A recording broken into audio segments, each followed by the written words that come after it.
Okay, darlings, let's go. Welcome, everyone. I'm introducing Venerable Rabina on behalf of Thupten Norbuling. And I would like to begin with, could you imagine meeting your lamas and devoting your life to the teachings? Venerable Rabina has served her gurus, Lama Yeshe and Lama Zopa Rinpoche, since the 1970s.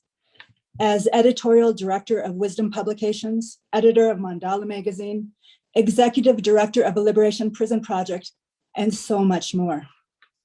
Venerable Rabina shares her insight and inspiration to carry all of us deeper into the path by her teachings, podcasts, compiled and edited books, such as Enjoy Life Liberated from Inner Prison, and recently her Something to Think About series, short 1 minute, 55-second teachings posted on Instagram and Facebook. You know, they're wonderful, so catch it if you can. So welcome, everyone. Thank you, Venerable Rabina. Thank you, and everybody, yes, welcome. So good to see you all. So let's have our little squeeze our brains, as Lama Yeshe put it. We've got to squeeze our brains today to try and understand this business of emptiness and dependent arising. But I mean, try and really make it as down to earth as possible, not to, not just theoretical, because it's really quite hard for us to grasp it. So let's do that. And we think, why are we doing this? So that we can take some tools from this, so we can get some insight into the way our mind works and into why we suffer, so that we can learn to change that, so we can become these marvelous beings. The Buddha says we've got so much potential to be happy and wise and clear and compassionate. This is our nature. So for our sake, but then so we can be of benefit to others. Thinking like this, And we can just express this. We do a little mandala. Mary can sing the prayer. So we just visualize as Mary's doing this. This is actually the center, and the students are all offering the kind of the universe. This is mandala, means all the contents of the universe, to the Buddha as a request for the teachings. That's what we're doing here. So Mary can lead this one. Sajipu Sajipu ki jushing metal tramri rapingji ni degen padi sange jing du mi te huai Drokunam dag jingla choparshuk.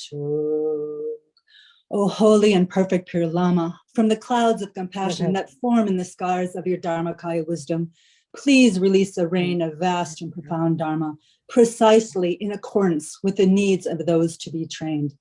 Idam Guru Ratnam Mandalakam Niryatayami. Okay, wonderful. So the next little prayer, I can sing this, and this is just expressing what I just said before, really. It's expressing our motivation. Two things. It's reminding us of our reliance on the Buddha and his teachings, the first two lines. And the second two lines expressing this motivation, this goal of listening, by the virtuous karmic seeds I create by listening to the Dharma. May I become a Buddha. May they all ripen in the future as our Buddhahood, so we can be of benefit to others.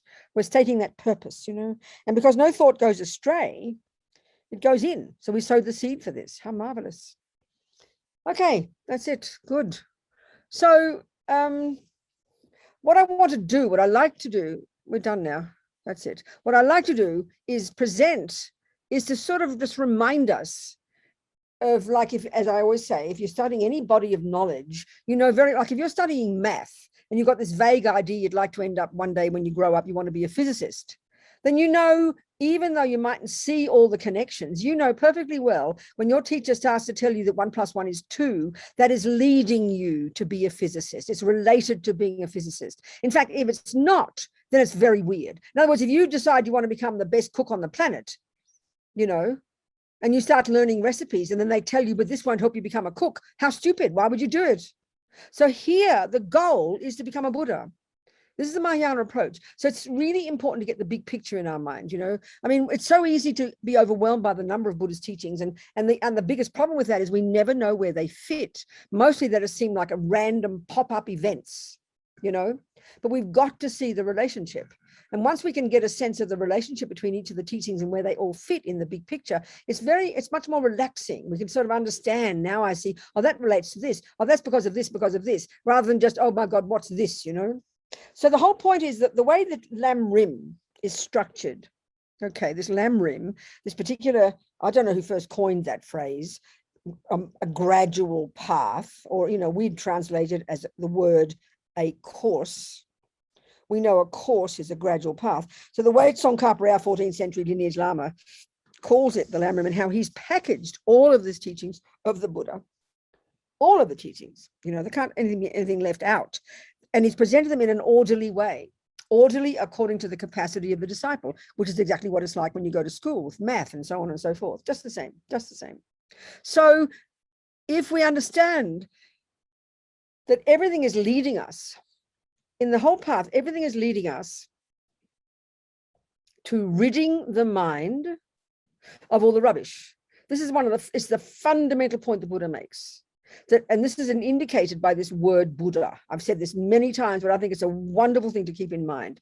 The end result of this entire job of being a Buddhist, this end result of practicing this path, however many lifetimes it might take us, it's leading us to be a Buddha. It's leading us to be a Buddha. Buddha implies, that etymology is so tasty, and I love this, I quote it continuously. Bud, or the Tibetan equivalent, Sang, implies the utter eradication from one's mind of all the delusions, all the nonsense, all the stuff that's rooted in fear that we absolutely need to understand, which we're going to just touch on today. That all the neuroses in the mind, the misconceptions in the mind, the fear-based, I-based delusions in the mind, and Buddha's amazing, radical, outrageous finding from his own direct experience is that this stuff is not at the core of our being. This is radically different from the modern psychological view. It is in some degree utterly different from the Hindu views and from the Christian and all these other philosophical views of the universe, you know. And this is where Buddha diverged from the Hindus. They talk about a self. Christians talk about a soul. Muslims talk about a soul, I suppose, same. You know, Greeks talk about an essence. So this is the subtlest level of this approach, that there's something intrinsic in here. There's something intrinsic within us. So in our culture, we think all the delusions are intrinsic. We think anger and jealousy and depression and low self-esteem are intrinsic. That's a very gross view. At least the Hindus have found methods to get rid of all that, but they get to the subtlest one and they still say there's something intrinsic, something subtle there. The Christians are the same. Buddha says, no, you won't find that. And this is the part that's confusing to us. And that's where, so finally, the Buddha says that in that misconception and all the other branch misconceptions that we think are normal in the West, but he says, no, they're adventitious. They don't belong and we can get rid of them. So obviously, if the end result is being a physicist, everything you learn on the way will lead you to be a physicist. Well, obviously, if you end up result as being a Buddha, everything on the way has to lead you to doing the job of ridding the mind of all the rubbish. It's pretty clear. But not only that, imply, and this is the Mahayana, implies the development to perfection of everything else in the mind. The Buddha has found are at the core of our being. Love, compassion, all the virtues. They are at the core of our being. They're intrinsic. Can't get rid of them. So that's Buddha, a person who's rid the mind of all the rubbish and gained all the goodness. It sounds pretty simple, but if you were to read and listen to and hear about the qualities of a person who's accomplished that, it sounds like science fiction, you know, it's extraordinary. But that's the end result. So if that's the end result, then it's obvious the key job, the heart job through all the different stages of practice is to distinguish between, this is the heart job, distinguish between the delusions and the virtues. That's it. That's being a Buddhist. And everything on the path is to help us do that job. Everything has to be that. It has to be that. That's the purpose, you know. So another way of putting this is, framing this, stating this point, is that Buddha talks about that these delusions, these neuroses, these fear-based, I-based, unhappy states of mind, their key function, and this is where we really begin to get to try to understand dependent arising. I'm going to show the relationship.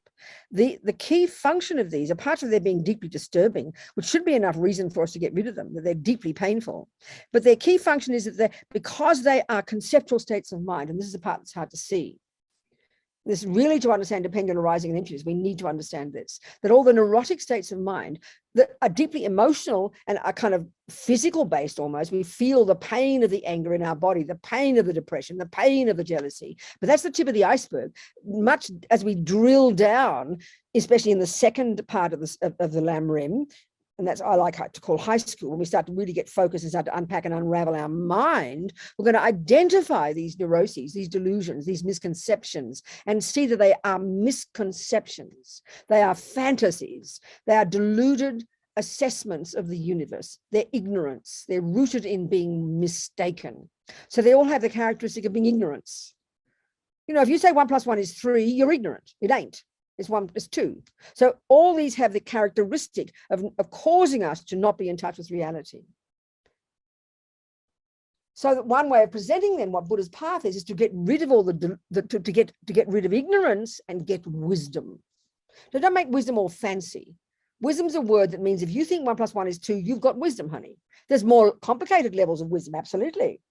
But wisdom is being in touch with reality. It's very simple. Whatever level you want, 1 + 1 is 2. That's reality. The conventional truth that we've worked out, you know. So being in touch with reality is what wisdom is. And this is what's interesting. For the Buddha, this is the method to get happy. This is the method to get happy. One way of saying what Buddhism is a method to get happy. This is finally the method. Because delusions, which are ignorance, are the source of suffering. And why they cause suffering is because they're misconceptions. That's hard for us to see, but that's crucial to understand if we want to understand dependent arising and emptiness. But we begin to understand this in the middle scope. Now, so the final stages of the path, the first level of the teachings is junior school, or the lowest scope of practice, which is abiding by the laws of karma. The overt, the explicit instruction here is to stop doing negative actions. Why? Because, honey child, Buddha says they're going to cause you future suffering. That's the very first level of practice. As Lama Zopa says, the most immediate, urgent, starting this second level of practice is control the body and speech, and at least don't kill, don't steal, etc., etc. 7 little baby actions he suggests we refrain from doing with our body and speech. Not complicated, you know. Because why? Because they're going to cause you suffering, Mabina, because you sow seeds in your mind that will cause you future suffering. That's the very first level of practice.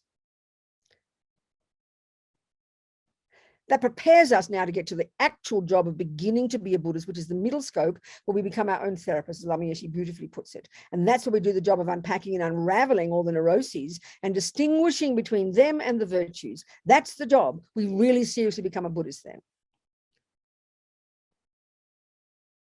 Then we get to the Bodhisattva path, and now we add compassion to the mix. This is the wisdom wing.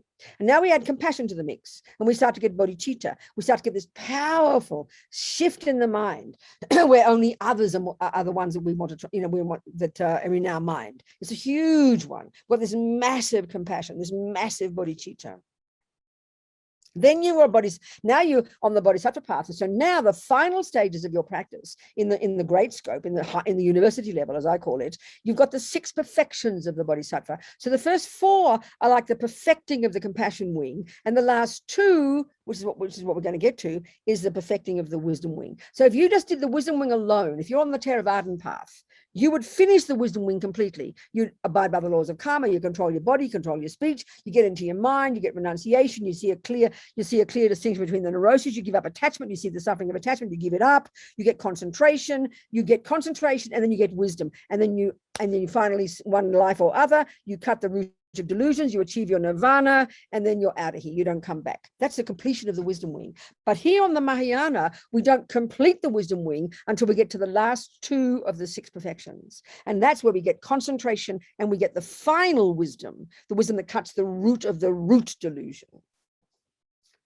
So it's presented, so the 6 perfections, the first 4 are the perfecting of the compassion wing, the finishing of the compassion wing, the work you do in relation to sentient beings, and the last 2 are the completing of the wisdom wing, where you finally get to cut the root delusion. But everything you've done before that, junior school, high school, all the Bodhisattva has prepared your mind, primed your mind. Now you are ready, with deep work in your kit, in your toolkit, all the work done in the past, that now you're ready to deeply understand how the root delusion works and how to uproot it, and how to use the king of logics, as well as many other logics, as Lama Yeshe puts it, paraphrasing Tsongkhapa, the king of logics, to prove that there never has been, isn't, and never could be that fantasy self that our ignorance has made up.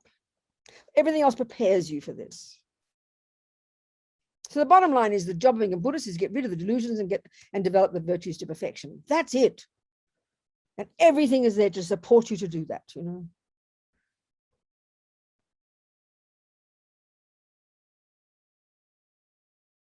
So the key thing the Buddha is saying is we're living in La La Land, basically. The delusions cause us to live in La La Land.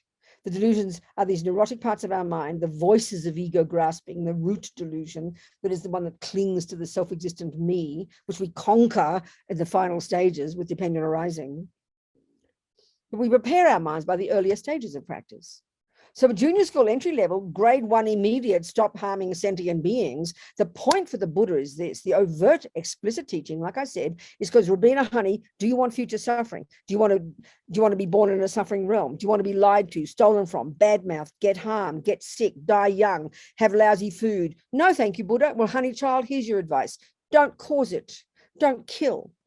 Don't steal. Don't lie, don't this, don't that. 7 little baby instructions that he advises us, not forcing us. He's not the creator. He's giving his advice like a good doctor.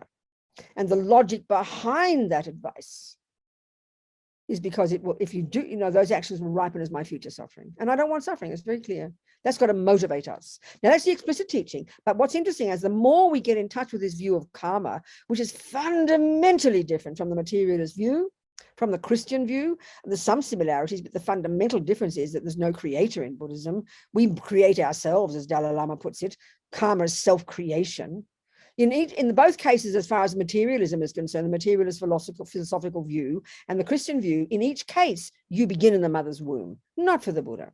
Yeah, this package called Rabina began, but the causes of Rabina don't come from God and don't come from the outside, and certainly don't come from mummy and daddy and don't come from the physical. So we've got a continuity of mental consciousness going back and back and back. And it's my mental consciousness. It's my river of consciousness. Sure, it's called Rabina. It's labeled Rabina in this life and Fred in the past life or whatever, you know. So the source of who we are is not God and is not our parents. For our body, yep. For our mind, no, we're our own source. So the thing that comes from this view is what I'm getting at now, the more implicit teaching about karma that starts to dawn on us as we really sincerely practice abiding by the laws of karma. What it does is it loosens the grip of self-pity and ego. I mean, the view, if you analyze now, if you want to articulate the philosophy that we all live according to, look at it, it's pretty evident. It's the view that our mummy and daddy made. Forget Christian, forget the Muslim one, forget the religious one. If you've got the materialist one, which is the strongest one in our culture, think about it. What is it saying? It says that your mother and father made you.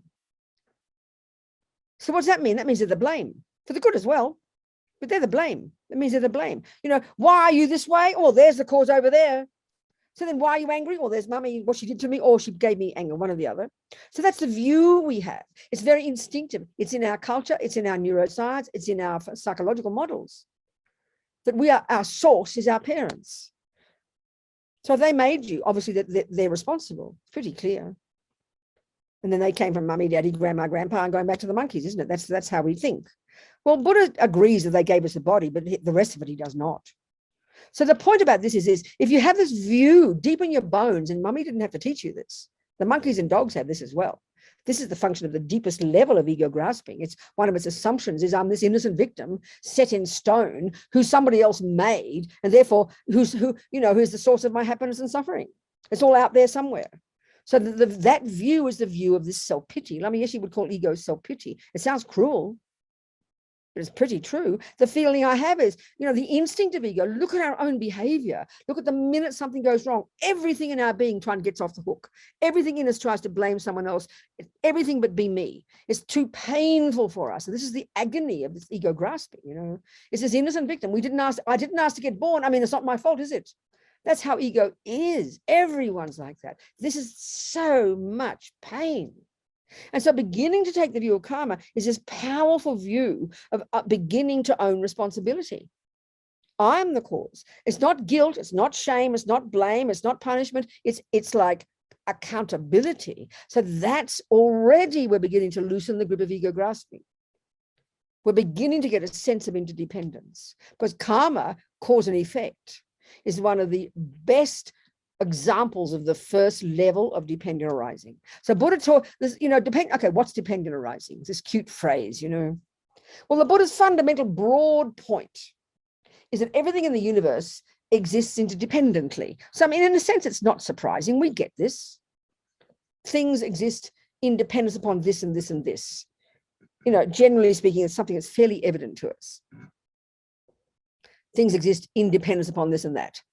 You know that a seed is the main cause of the rose, but you can hold a seed in the sky for 47 years, you won't get a rose. It depends upon water, air, time, space, earth. Everything's like that. So why is Buddha telling us this? This is a fairly evident first one. Why is he telling us this? Because he's saying the way ego grasping works, the root delusion, is there's an instinctive feeling of the opposite of interdependence. There's a feeling of set in stone, concrete. It is this, it is that. I am this, I am that. That's the source of the panic and suffering we have. Everything's set in stone. Our mummies tell us that things are not set in stone. Our mummies tell us that we don't live on an island. These are very powerful indications of this reality that things are interdependent. They're a bit more spacious than we think. So the panic and suffering that we have when we're concrete and rigid and set in stone.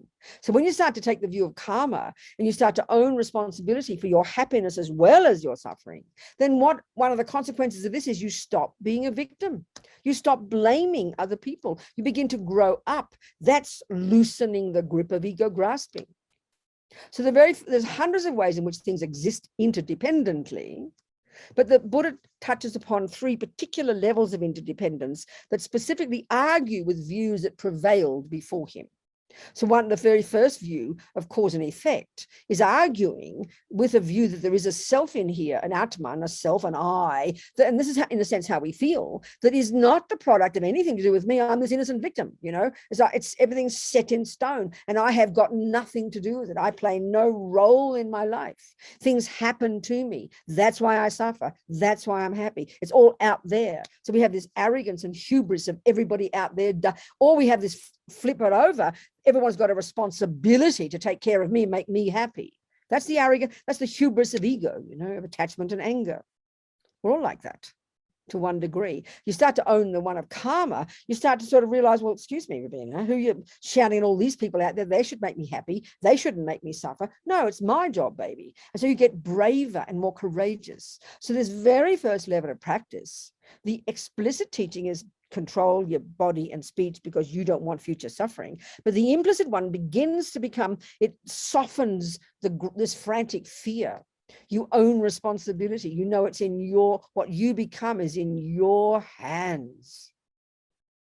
This brings real self-confidence, the opposite to ego. That's with karma right at the beginning.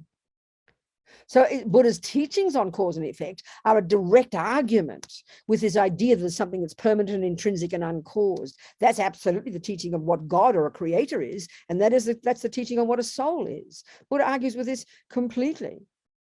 Now the next one, and I'm kind of conflating these views a little bit, they're a bit similar. The next one, and we're going to discuss this one now, is that the next level of dependent arising the Buddha teaches is that that this I is the product is dependent, existing independently, exists dependent upon its bits and pieces. We're going to go into this one in a minute. But this first one, understanding cause and effect, is already a good start in loosening the grip of fears and ego grasping, accountability, responsibility, not just looking out there. Who should give me happiness and how dare they give me suffering? That's the real heavy duty hubris of ego, this arrogance. I'm this innocent victim. Everybody should make me happy and nobody should make me suffer. There's no logic in that statement, but that's how ego feels, So now the next level, when we get to the next level, we start to be our own therapists. I was quoting Lama, to start to unpack and unravel our mind. Again, here, the explicit teaching about the mind, Buddha gets us to identify attachment and anger, the three poisons, and then jealousy and all the other dramas. And he wants us to see how they're very painful, just in their nature, having attachment and anger and jealousy. He wants us to get in touch with how it's deeply disturbing. This should be enough for us to want to give them up. It should be enough. But our problem is, this is an added point here now, our problem is we know we're angry, we know we're depressed, we know we're having anxiety and panic attacks. But excuse me, it's his fault and her fault and their fault and your fault. It's the same problem.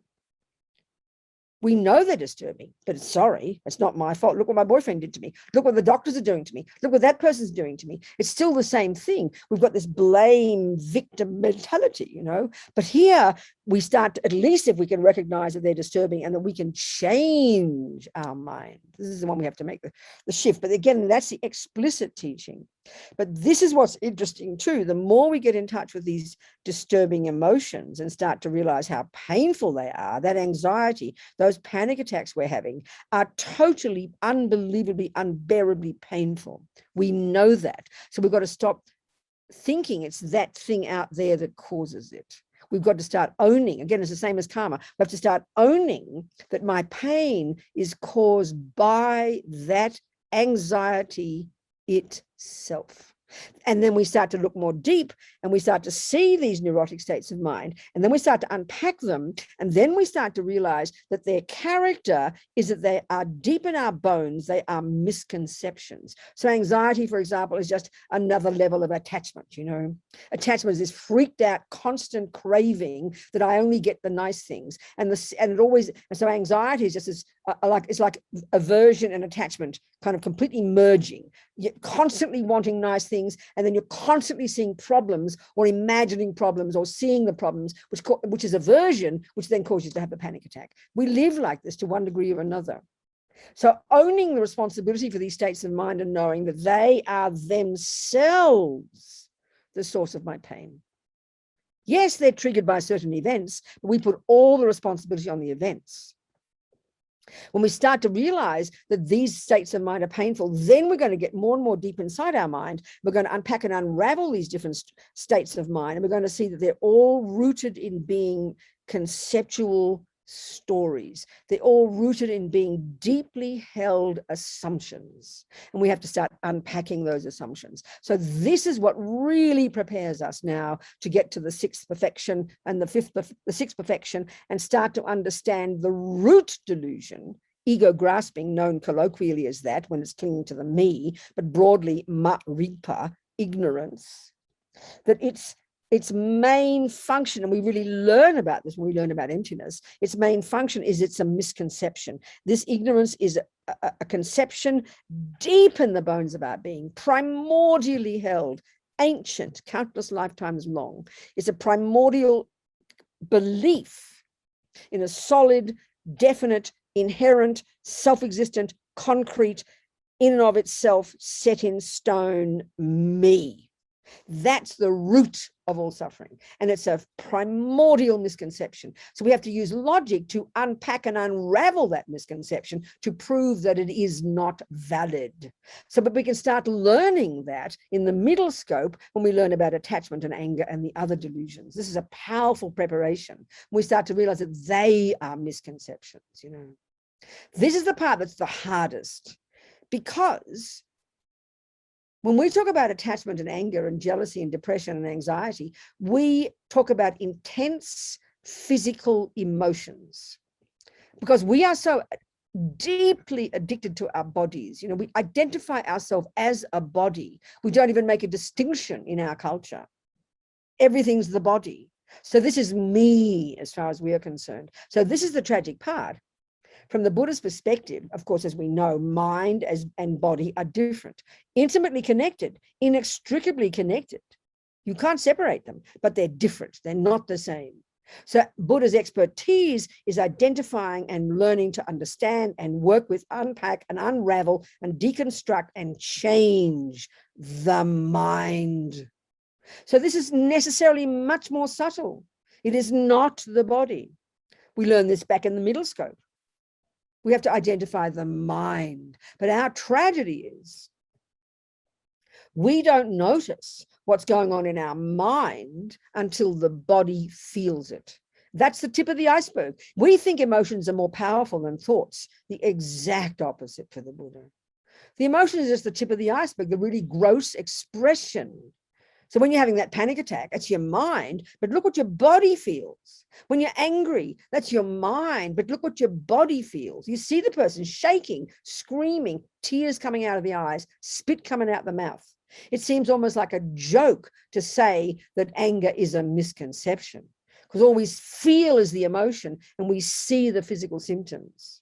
So this is Buddha's expertise, is to enable us to go beyond the body, to get to listen to these conceptual stories deep in the bones of our being that are what inform and are expressed as emotions. So we've got to get to see how attachment, anger, jealousy, pride, anxiety, you name it, which are states of mind. They are delusional. They are conceptual stories that do not have a valid basis. This is very not the way we think. This is not the way we think. And this prepares us to get to the root delusion, the root misconception, to uproot that. That's the realization of emptiness. We're going to discuss these words, So, okay.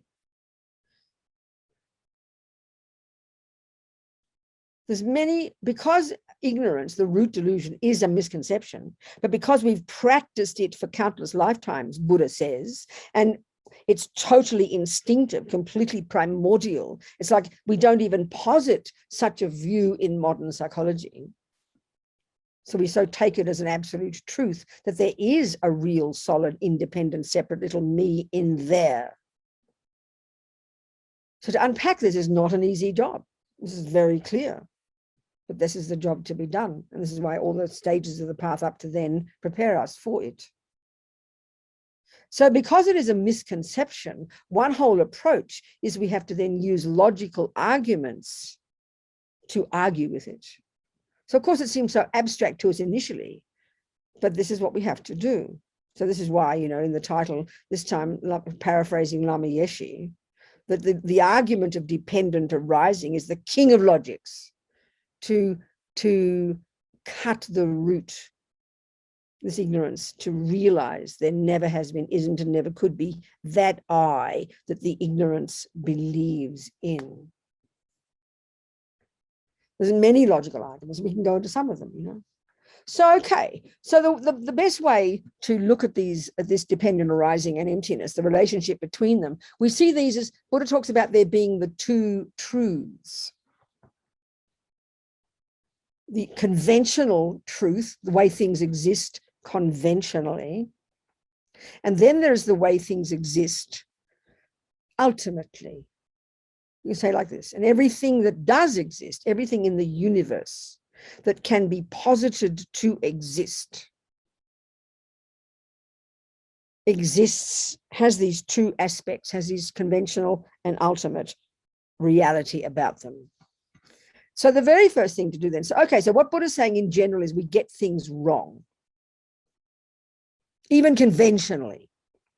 We're up the creek without a paddle, So our first step is to at least get clear what does exist even conventionally. It's a good start.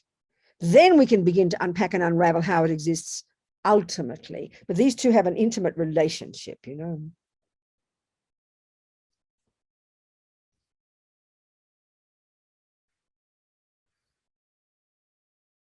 So when you first study Buddhist philosophy, well, in one of the, you learn the terms for that which exists.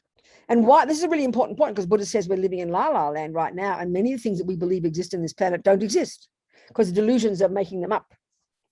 And it's a simple thing, it's clear. So even looking at the not even the root delusion, but the branch delusion called attachment, which is a misconception.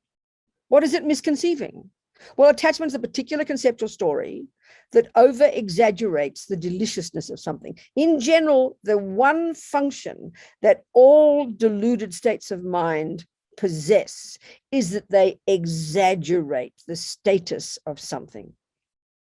So attachment is pretty clear. We know this one. It over-exaggerates the deliciousness of the cake, or the deliciousness or the beauty of one's body, or the idea of the body.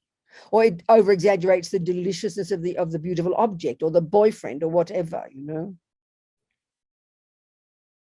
So this attachment is a misconception, very simply, because when I've got my attachment glasses on and my stomach is empty and all the conditions are together and that chocolate cake on the plate, and conventionally it is a chocolate cake, we can validly state that it's not a carrot cake. It does fit the definition of a chocolate cake. That part's correct. But the cake that I see through the lenses of my attachment is not the cake that exists on that plate.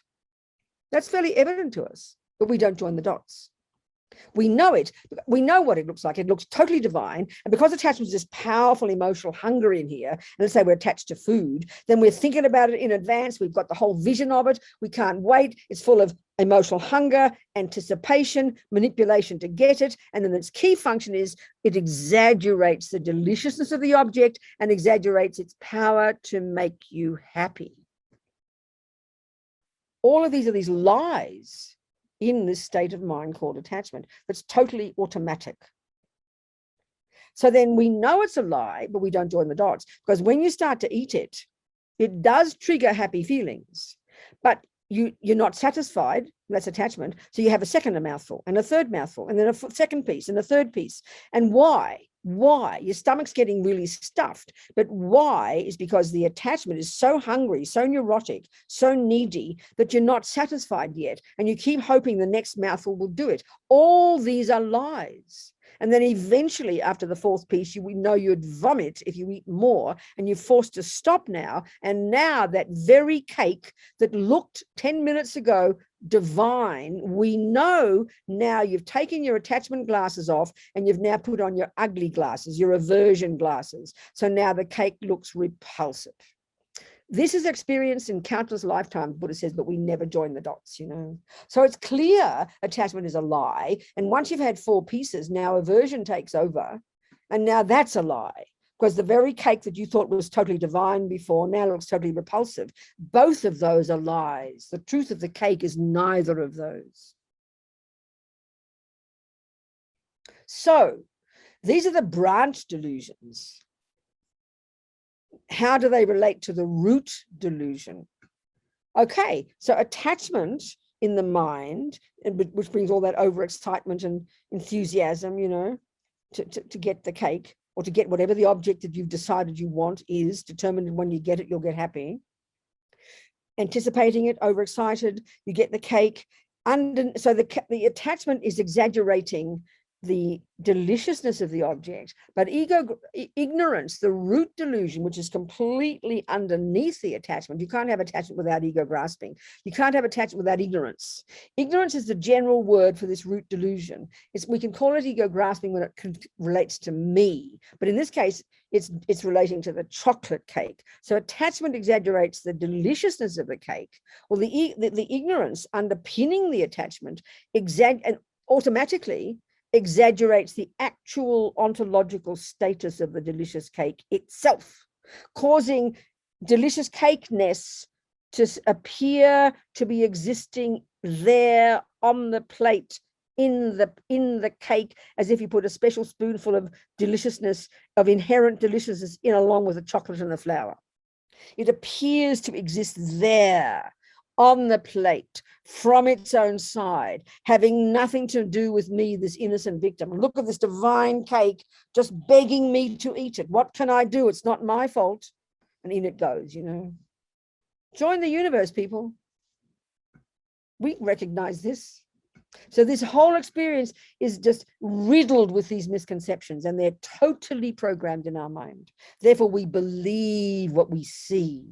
This is the part that's the killer, Lama Zopa says. It's bad enough that because of delusions, we see things wrongly.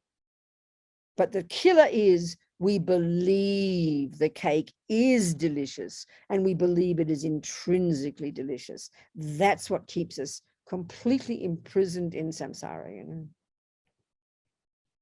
That's why one of our first level of practices when it comes to the mind, which is pretty painful. When all the stories start, the attachment, the hunger to get certain things, the anxiety that it won't happen, you set it up in your mind, you're thinking this will happen and this will happen, and I'll get this and then I'll get that. Then you go panic attack, it mightn't happen, what will happen this, and what if she dies, and what if he this, and what if that, and what if it doesn't happen, and what if the money runs out? I mean, we live in these stories that our mind just frantically makes up second by second by second, trying to, and sort of try, and that's all coming from attachment, because attachment is this junkie that wants to control everything.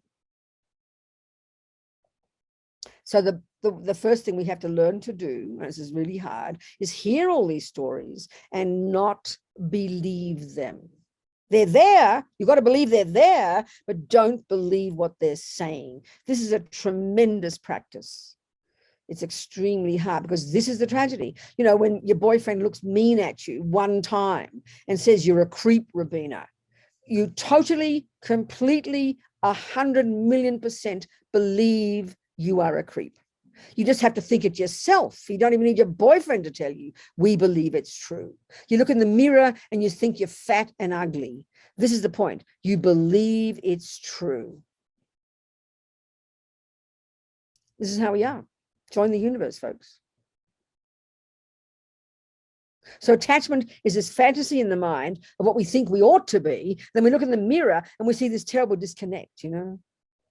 They talk about anorexics having, there's a word they use, it's always a bloody Greek word, whatever it is. This something connection between you think you're so fat and ugly. Well, it's not just anorexics, it's all of us. It might be as extreme as an anorexic one, but it's all of us. It's all of us. We look in the mirror and we see ugly. I mean, it's automatic.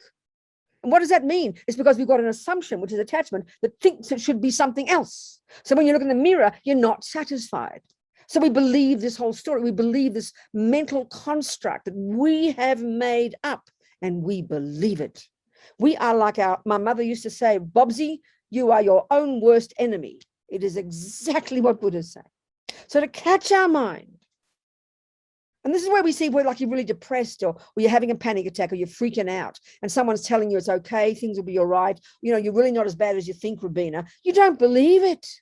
You don't believe it. You just, no, you're wrong, Mary. I am a creep.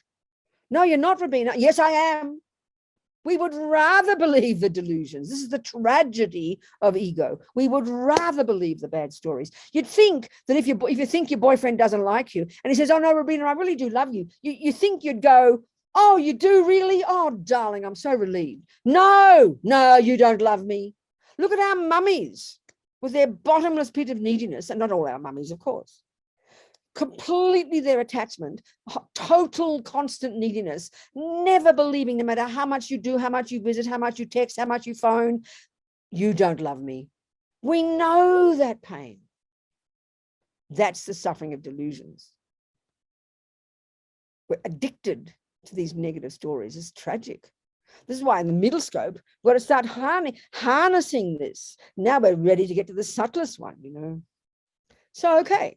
The root delusion. So when you start, if Buddha's saying we get everything wrong, we decorate. Lama Tsongkhapa says the way all these delusions function, they decorate on top of what does exist, layers upon layers upon layers of characteristics that don't exist there. So at least theoretically, to start with this point is kind of profound, that there are some parts of our mind known as the delusions or the disturbing emotions that are misconceptions that decorate on top of the cake, the person, the me, or whatever exists, characteristics that don't exist there. That's pretty tasty. So if we're trying to establish what does exist and what doesn't, because finally when you're a Buddha, you are in touch with that which exists, we better start establishing what does exist and what doesn't. So let's get the theories right. Well, there are these various terms: a phenomenon, an existent, an established base, an object of knowledge. These are 5 synonyms. I always forget if there are more. For that which exists. And each has got a different definition. But what's interesting in here, the definitions of these terms tells us the absolute centrality of mind in everything. So the definition of an existent is that which can be cognized by mind.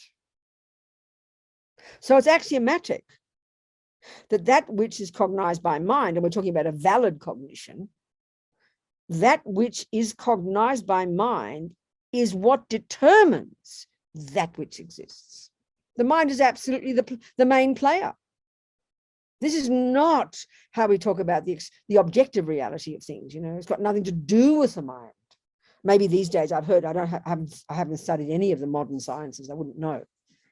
But the Buddha's view is the exact opposite. So, if we are trying to establish the ultimate nature of something's existence, we first have to establish what it is conventionally first. So we all have to be on the same page. So that means you have to label something and then you define something. So, there's millions of things that exist in this universe, and we're creating new things every day. These are conventionalities. I mean, I'm sure since Steve Jobs, the number of phenomena in the universe must have doubled. I mean, look at all the apps. Who would have heard of an app before Steve Jobs? And it's clear who created an app. Human beings did. It didn't come out from the sky. So we're creating new things all the time. So a glass, a rose, a light, a computer, an app, a site, whatever exists, you label it, you give the name. So that's thermos. What's that, mummy? Well, darling, it's called a thermos. And then, of course, I want a definition of it, don't I? I want to know, what is it, mummy? This is really crucial. Well, she'll tell me its definition. And the definition in this way of seeing it, I've got two parts. The first part tells you its conventional characteristics. Well, it says flat-bottomed metal container, isn't it? Can you see that? And I'll say yes, but I'm not happy yet. I've got to hear the second part of the definition, which is its job, its meaning. What does it do? What is its function? Actually, what is it? That's the real meaning. Oh, sweetheart, it keeps my tea warm. Now that tells you what it is now. You know what it is, but don't be satisfied with that answer. Your mother needs to prove it to you. You can't just make something up. She's got to prove that it fits the definition. So she can do that. She'll put the tea in, she'll put the lid on, she'll leave it for a couple of hours. We'll come back, we'll open the lid, and we will prove it's true. So now it fits the definition, but still not enough. You've got to then establish in our conventional world that there's no other valid cognition of such a thing that contradicts that. And there's still more to do. So we've established now that's a thermos. Now we can begin to understand its ultimate nature. So let's use the phenomenon called I, okay? Self, me, person. These are all synonymous. Me, I, self, person. Buddha is a person. A dog is a person. A monkey is a person. A me, an I, a self. These are all synonymous.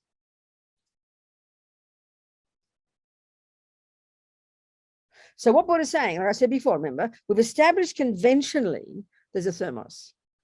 But what we don't realize is that delusions in our mind, or that the root delusion and then the branch delusions, what we don't notice is they are all decorating on top of what does exist, characteristics that don't exist here.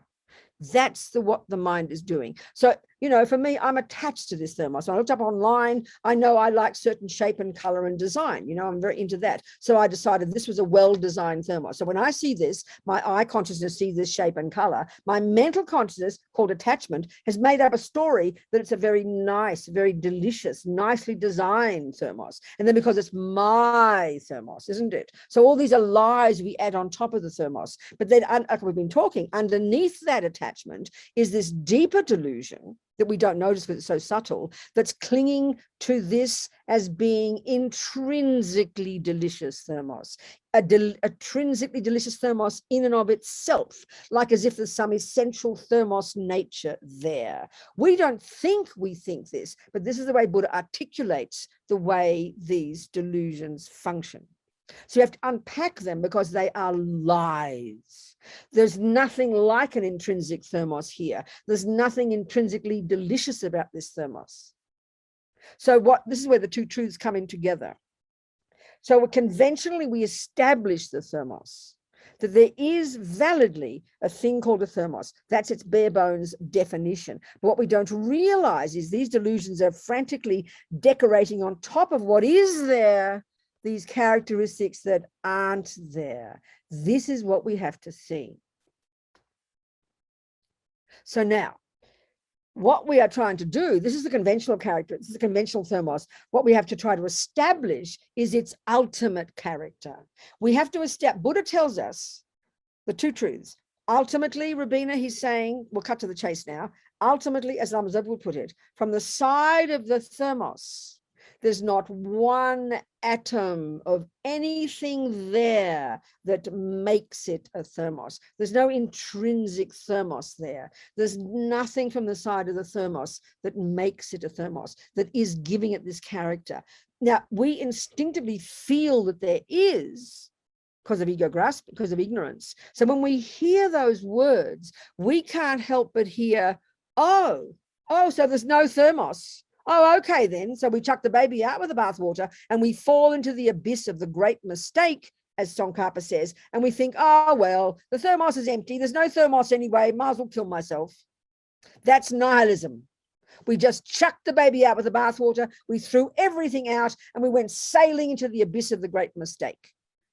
And even you can check in our lives emotionally. That's what depression is.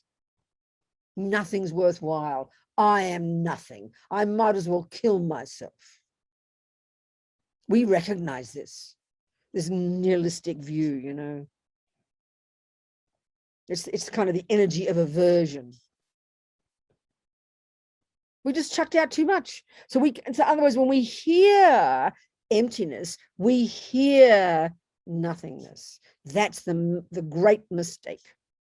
That's the commonest misconception on the planet of this view of the Buddhas.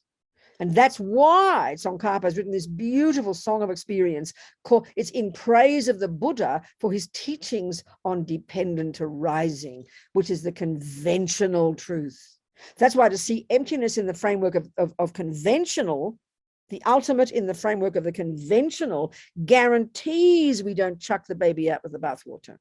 So so what we do is we live in the two extremes now.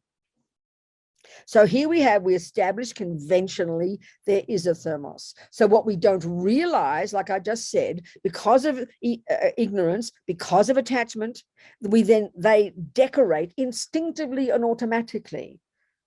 Intrinsic delicious thermos from its own side there, intrinsically in itself. We don't separate the mistakes from the truth. So that's the one extreme mistake, the way we see it as eternalistic and permanent and inherent. That's one mistake. Then when we hear the Buddha says, sorry guys, there's no thermos from its own side, it has no intrinsic nature, we can't hear the nuance of that, so we throw the baby out with the bathwater. So we live in these two extremes where we either think there is definitely something from its own side or there's completely nothing. We can't see any gray area. We can't see the nuance that's implied in these two truths. And this is the job to be done. So that's why Tsongkhapa says to understand emptiness within the framework of dependent arising, because dependent arising is the shorthand for how things exist conventionally. The word emptiness is the shorthand for how things exist ultimately. So we've got to learn these labels and know their definitions, and they have this intimate relationship. So for us now, we have the two extreme views. There's either nothing or there's something. And kind of like, Buddha, mister, would you mind make up your mind? Is there a thermos or not? We can't hear the nuance of it, you know. So once we begin to put these two truths together, then we're on the right track. So we're going to go into these terms. We're going to unpack. So that so what we've got to understand, even first theoretically, that when Buddha says that, as Lama Tsongkhapa puts it, from the side of the thermos is not one atom of anything there that is bearing the label intrinsic thermos. It's terrifying to us. It sounds like there's no thermos. But we've got to hear that emptiness, we're going to go into that term, that absence of an intrinsic thermos actually tells us that it is a dependent arising thermos. And whenever we listen properly to dependent arising, it tells us that there's no intrinsic thermos. So the two truths, once we start understanding, even intellectually, that they each imply the other, and they all lead to the actual middle way. The real meaning of middle way, finally, is when you're a Buddha and you finally cognize simultaneously these two truths. So we've got to start in that direction. So when we hear dependent arising, that things exist in dependence upon this and that and causes and parts and blah, blah, blah, that tells us, therefore, there is no thermos from its own side. And every time we hear there's no thermos from its own side that exists independently, that tells us it's interdependent. So dependent arising and emptiness are the flip sides of the same coin, speaking simply, you know. So we've got to get used to that intellectually, and that keeps us grounded. We don't fall into the abyss of the great mistake, you know. Then we've got to unpack all these words now. What time is it? 11 o'clock. We've got 30 minutes for our break. Okay. So now, okay, let's look into some of these things. Okay. Excuse me, I have to drink out of my thermos. It does fit the definition. My hot water is hot. Well, the right temperature hot. I've got a kettle that I can choose my temperature. It's really good. Okay. So what's this got to do with the price of fish, basically, isn't it? What's this got to do with life, Buddha? Well, honey, everything. So let's discuss the phenomenon called I. Forget the thermos. The logic is the same, but we all know the one that, you know, we don't think of thermoses all day. We think of I all day. So keep the word simple. I or me or your name, Rabina or whatever it is the name, is the name we give, you know, to this phenomenon. Thermos is the name we give to this phenomenon. So I is the name we give to this phenomenon. We're an I, we're a me, we're a self. Conventionally, an I does exist. Conventionally, a thermos does exist. Conventionally, a Buddha statue exists. Conventionally, you know, this and this and this. You name it, you label it, you prove it, and then it exists conventionally. So I, you know, I'm labeled Rabina. I was born whenever I was, you know, year of the monkey, blah, blah, blah, whatever. You can prove that I'm that particular person. Pretty clear. I forget the definition of a person, but never mind.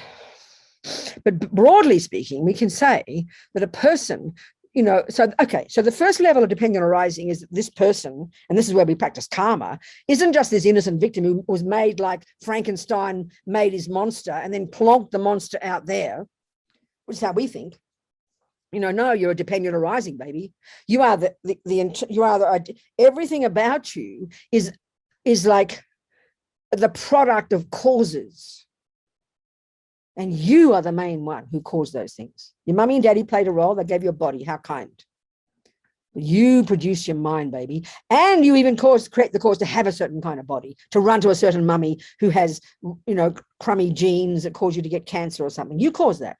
So you're the boss. So this is already powerful to loosen the grip of ego grasping. Like I said, cause and effect of dependent arising of cause and effect. I remember Geshe Tektok, my philosophy teacher. He's passed away now. He was our abbot at Nalanda Monastery in France for 10 years. And before that, he was our main Geshe program. Lama Yeshe started the Geshe program, which is the forerunner of what's called the Master's program now, I think, and the basic program that we have all over the centers. You know, in the 70s, when I was in England at our center there, Lama started what he called the Geshe program. It's the beginning of our Master's program. And our teacher then was Geshe Tektok, our philosophy teacher, and I studied with him for a couple of years. And he was discussing dependent arising, and he used the example of the phenomenon called Rabina. And he said it can be said, this is related to cause and effect, that everything in the universe is validly a cause for the existence of Rabina. I thought that was pretty cosmic. But analyze this. It's true. This is exactly the kind of thing we've got to do. This is producing cause and effect. So, you start with who's one of the main causes of Rabina was her mummy. Well, excuse me, mummy couldn't exist without her mummy. And then where that mummy has to have a mummy, you go back beginningless time just to the mummies. That's just one track of one cause of Rabina. Then you got a daddy. Then you have the millions of causes, and each one has its own previous cause. And of course, we all desperately want to get back to the first Big Bang cause. That's how we are, we want a first intrinsic Big Bang cause, a capital C cause. No, Dalai Lama says, Big Bang, no problem. Just not the first Big Bang, that's all. Because things are beginningless. Causes back and back and back. So cause and effect's pretty powerful, Now, the second level of dependent arising, which is also one of Buddha's arguments with a view that prevailed at the time, which is more subtle than this first one. And I'm conflating these two a bit, I'm afraid, but that's okay. Just a bit loosey-goosey here. It's all right. The second one is that everything exists. The first one is independence upon causes, rather than this big lump of me set in stone. It's a highly dynamic, fluid thing. So the second one is this I exists in dependence upon its parts, its bits and pieces. So this is fairly obvious to us. You think, what's he telling us that for? What's the point here? Well, the point is very specific. Buddha's telling us one of the major mistakes, and this is not the subtlest mistake yet, but it's a mistake of this ignorance. And when we talk about this ma-rigpa, this ignorance, the root delusion, when the object of this ignorance is me, we can call it ego grasping. It's very tasty. So this ego grasping utterly believes that there is in here somewhere, among all these thousands of bits and pieces that make up me, we are convinced there is a special little part, like my friend Pende says, walking hand in hand with all the other parts, that's like the boss part. And we all know that that part is called I, me. Our language expresses this. Our dualistic language says, I have a nose. So here, we're going to spend the next 6 weeks on this one little argument, this one logical argument to disprove that instinctive belief. The belief that there is a separate, independent little piece in there that's labeled me. Now, the Christians do say there is, and they label it a soul. The Hindus said there is, and they label it a self. The Greeks label it an essence. We all believe, we call it ego, whatever you want, We all absolutely believe that in here somewhere there is that piece, and we think it's the boss. Our language expresses that, So we've got to argue with that because Buddha says it's a mistake. He says very simply, honey child, you won't find a little piece in there that's labeled me. And in fact, you don't need one, sweetie pie. It's made up nonsense. This sounds like ridiculous to us. So one of the logical arguments we have to do is like a meditation, and the more concentration you have, the better you can do it. You have to literally deconstruct the pieces of me and literally, as Buddha says, search for that piece. So listen to this. Listen. Even if you make you make the simplest object, like a simple table with 4 legs and a top, that's it. You know, when you build that table, you very specifically have to find the parts. And you have exactly the right number of parts, and you put each together, and each part, each screw, each piece of wood, each bit of glue has a very specific function, and they each do their job all together, and you end up with a table. Okay, the me is like that. So this is why I love to. So the usual meditation is you start to Where is that I? Is it this? Is it that? Is it here? Is it? You're looking for it. And then the crucial thing is when you think you've found that, when you're looking at the different parts, and this is the point about anything that exists. If something exists, you need to name it, label it, define it, and give it its function. Otherwise, it doesn't exist. So I love to use that. We've got the great example now of IKEA. I love to use the example of IKEA.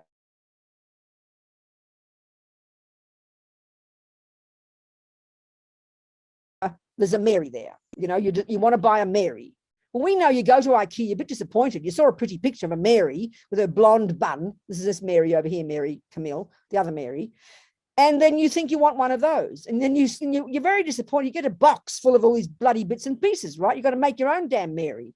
I mean, it's a real drag in a way. It's a hassle, isn't it? All these, but this is the point now. This is the reverse argument of deconstructing. IKEA have kindly deconstructed the object called Mary for you. And what have they done? They've made up the Mary, they created a Mary, they broke all the bits down and they chucked them in a box. Now, you know damn well, if you buy that box, and that's the same for the table, whatever you buy at IKEA, they have known exactly how to make that Mary. There are probably a million parts. I mean, a table has 5 parts. Can you imagine how many a person has? So what are the parts of a person? There are 2. One is mind and one is body. That's it, no more.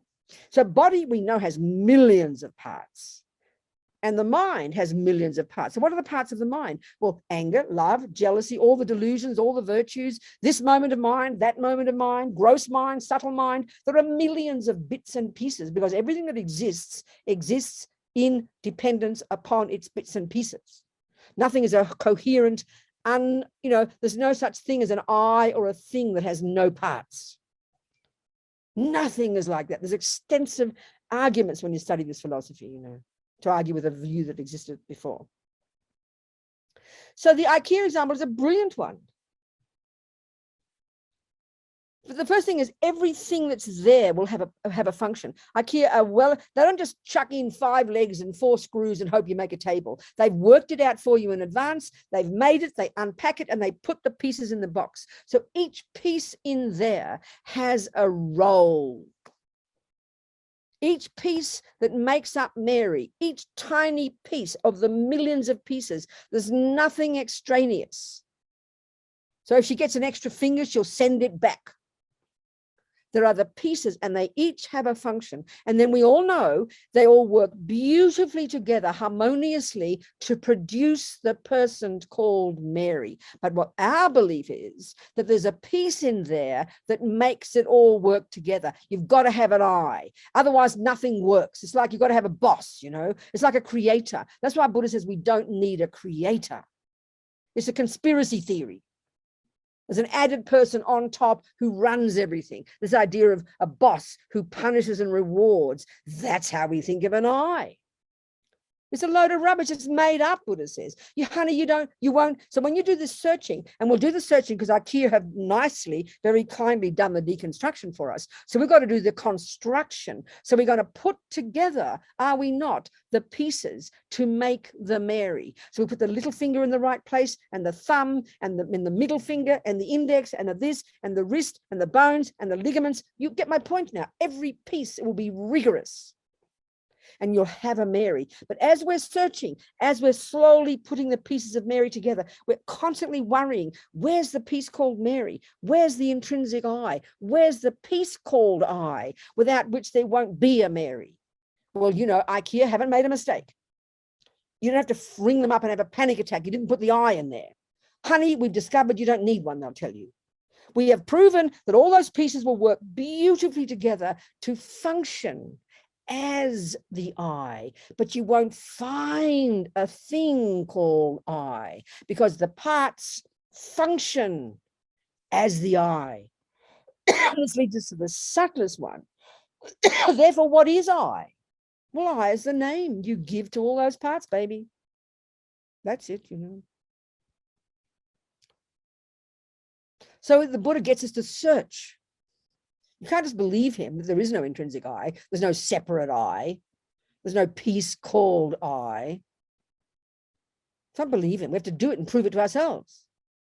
So the thing is, you will, when you do the final constructing, you will find there's no room left. This is the interesting point. There's no room left over for an I, because there's no job to be done by the I. Because all the bits and pieces of Mary's body and all the bits and pieces of Mary's mind, they fulfill the function of Mary. You don't need an extra piece called Mary. It's an additive. It's an addition that isn't, it's a bell and whistle that isn't necessary. So when you do this deconstructing, or the other one, the constructing, you won't find a piece called I. There will not be an I there, a separate I, because you don't need one. But that's not the real premise. This is where we've got to go further. As His Holiness says, you know, the I isn't, Mary isn't empty of intrinsic existence because you can't find a piece called Mary. That's not the real premise. That's what we just said before. You got to go to the next level. Mary is empty of intrinsic existence because she's a dependent arising.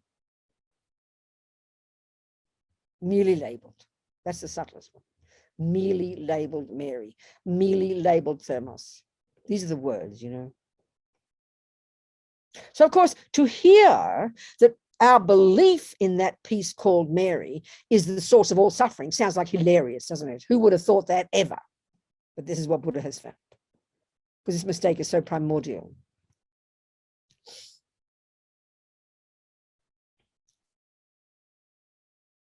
So let's look at some logical arguments to prove how there can't be a separate I. This is not viable. So a very simple example. They talk about one argument they have. They call it, if they say it's called one or more, one or many. If something exists, it's either one thing or more than one. So you listen. So if I tell you a simple statement, I always make the same example. Where's my iPhone? I haven't got it. Where? Oh, here it is. I'll make a statement now. I will tell you, I have a thermos and an iPhone. So if you look with your eyes and you speak English and you know these different phenomena and you add up how many phenomena I just mentioned, we will all agree I mentioned 3 things, right? For I, this is the name for this thermos. This is the name for this phenomenon. I, for iPhone, thermos. That's 3 nouns, isn't it? 3 nouns. So if that's a true statement, it's pretty straightforward. If it's a true statement, you need to prove that there are 3 separate things. It's pretty straightforward. So what's it mean by here separate? Separate is a very simple example. These 3 phenomena are both separate and independent, meaning the existence of Robina does not depend upon the existence of a thermos. So in other words, if the thermos breaks, Robina won't collapse and die, you know? If the phone doesn't work, Robina's still intact. So in a simple sense, that shows they're 3 both independent and separate phenomena. They're different and they're independent. That's not complicated. Now I'll make another statement, and this is where it gets more nuanced. I have a nose and an ear. So again, same discussion. How many phenomena did I mention? And it's 3. I, number 1. Ear, number 2. Nose, number 3. So if that's a valid statement, you have to point out 3 independent, separate things. That's a valid expectation. So there's ear, that's 1. There's nose, that's another. Now, of course, the 3rd one is the problem. So we believe that there is in there a little piece called I. We believe there are 3 phenomena. We believe that, but we don't analyze it. And Buddha says, sorry, guys, you've got to analyze it because you'll find it's not viable.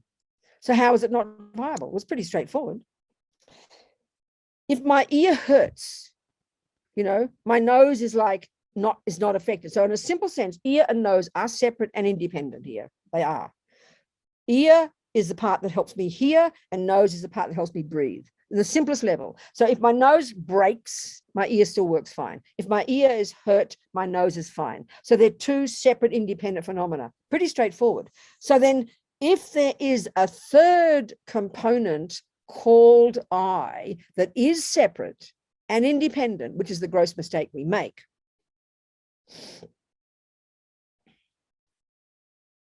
then when Mary says, oh, Rabini, you're such an ugly nose, and I'll say, excuse Mary, you just insulted me. And she'll say, no, I didn't insult you, Rabina. I didn't insult yourself. I insulted your nose. We'll laugh at that because we feel like there is a little I in there that's the owner of all the parts, like a mummy. If you insult the child, the mummy gets upset. The I is like that, like an owner of the children. And there's a separate piece in there. And how dare you insult me, Mary? And she will say very rightly, I didn't insult you. This little precious I in there that you think is there, I insulted your nose. So if the point is this, if there were a separate independent I in there somewhere, when the nose gets hurt, the eye will just feel like the ear. They'll go, oh, phew, I'm glad it's not me that's hurt. The ear's looking on going, thank God it wasn't me that got hurt. Poor old nose. Well, the eye will be doing the same thing. The eye will just say, oh, poor nose, I'm so sorry. I know this sounds comical to us. Why? Because we believe there is an I. But we've never proved it, not even once. Buddha says we have to prove it.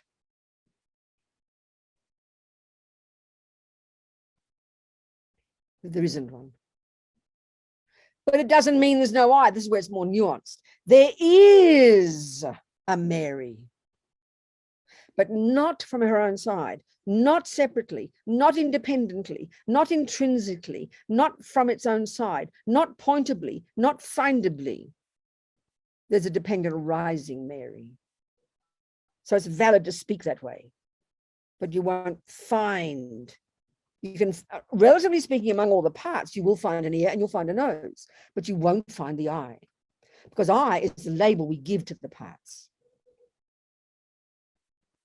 And then, of course, when you keep doing the analysis, you go, oh, well, at least I've got parts. Phew. No. Ear, what's ear? At least I've got an ear. No, ear is merely labeled as well. Ear is the label you give to its parts. Oh, I've got an earlobe. No, earlobe is the label you give to its parts. Oh, I've got a bottom of an earlobe. No, bottom of earlobe is a label you give to its parts. So whatever you point to, it too is not intrinsically existent. It too is merely labeled on its parts. It's this never ending, never exhaustive, endlessly. You'll never find, you never pin anything down. So the implication of all of this is that when you've realized this, you are free.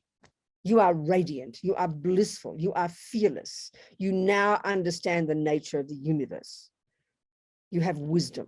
There's no longer any fear, and there's no longer any delusions. There could never be anxiety or attachment or anger, because they are the voices of this fantasy, you know. So Lama Zopa says, when you finally, the yogi, in the subtlety of meditation, finally, for the first time, you know, has seen nakedly that there never has been, isn't, and never could be that particular fantasy intrinsic me. He said the greatest yogis have incredible bliss, that they finally see the truth, you know. And even the less greatest yogis have unbelievable fear, but it's a good fear, he says, because you can never stop existing.